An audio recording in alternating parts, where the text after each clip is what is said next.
നിലമ്പൂരിൽ അവസാന ലാപ്പിലും വിവാദങ്ങളിൽ കുടുങ്ങി UDF. ഇലക്ഷൻ കമ്മീഷന്റെ വാഹന പരിശോധനയിൽ ഷാഫിയെയും രാഹുൽ മാങ്കോട്ടത്തലിനെയും ന്യായീകരിച്ച പ്രതിപക്ഷ നേതാവ് വി.ഡി. സതീശൻ ഇന്ന് രംഗത്ത് വന്നു. അതേസമയം ജമാഅത്തെ ഇസ്ലാമി UDF കൂട്ടുകെട്ടിൽ വ്യക്തമായ മറുപടി പറയാതെ സതീശൻ ഒഴിഞ്ഞുമാറുകയും ചെയ്തു. നിലമ്പൂരിൽ കൊട്ടിക്കലാശത്തിന് 2 നാൾ മാത്രം ബാക്കി നിൽക്കെ തുടങ്ങിവെച്ച വിവാദങ്ങളിൽ കുടുങ്ങി നിൽക്കുകയാണ് UDF നേതൃത്വം. ക്ഷേമ പെൻഷൻ വിവാദവും ജമാഅത്തെ ഇസ്ലാമി അവിശുദ്ധ കൂട്ടുകെട്ടും തെരഞ്ഞെടുപ്പിൽ UDFന് തലവേദനയായി മാറുന്നു.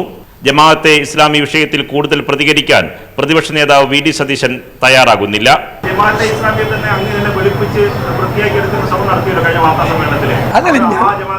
ആ അധ്യായം ക്ലോസ് ചെയ്താണ്. ഞങ്ങൾ അവരെ പറ്റി പറഞ്ഞു കഴിഞ്ഞാൽ പിണറായി വിജയൻ പോയിട്ടുണ്ടല്ലോ അവരുടെ അടുത്ത്. അല്ലല്ല, പിണറായി വിജയൻ പോയിട്ടുണ്ടല്ലോ, അത് മതി. വാഹന പരിശോധനാ വിവാദത്തിൽ വി.ഡി. സതീശൻ ഷാഫിയെയും രാഹുലിനെയും ന്യായീകരിക്കാൻ ശ്രമിച്ചു.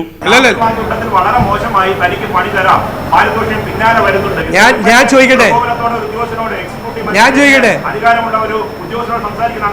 വീഡിയോ പോയത് പോലീസിന്റെ വീഡിയോ ആണ് പോയത്, പോലീസിന്റെ വീഡിയോ അല്ലാത്ത വീഡിയോ അല്ല പോയത്. അപ്പോൾ നിങ്ങൾക്ക് അവിടെ ഉണ്ടായ സംഭവത്തിന്റെ ഒരു ഭാഗം മാത്രമേ അറിയുള്ളൂ. അതേസമയം ഇലക്ഷൻ വരുമ്പോൾ മാത്രമാണ് മുഖ്യമന്ത്രിക്ക് പലസ്തീൻ സ്നേഹം എന്ന് വിമർശിച്ച സതീശൻ ഇക്കാര്യത്തിൽ തരൂരിന്റെ നിലപാട് എന്തെന്ന ചോദ്യത്തിനുള്ള മറുപടി ഇങ്ങനെ: ജില്ലാ കൗൺസിൽ ഇലക്ഷനിൽ ഒരു പരിപാടി ചെയ്തു സദ്ദാമിന്റെ, അതുപോലെ ഒന്ന് ഇട്ടുനോക്കിയതാണ്.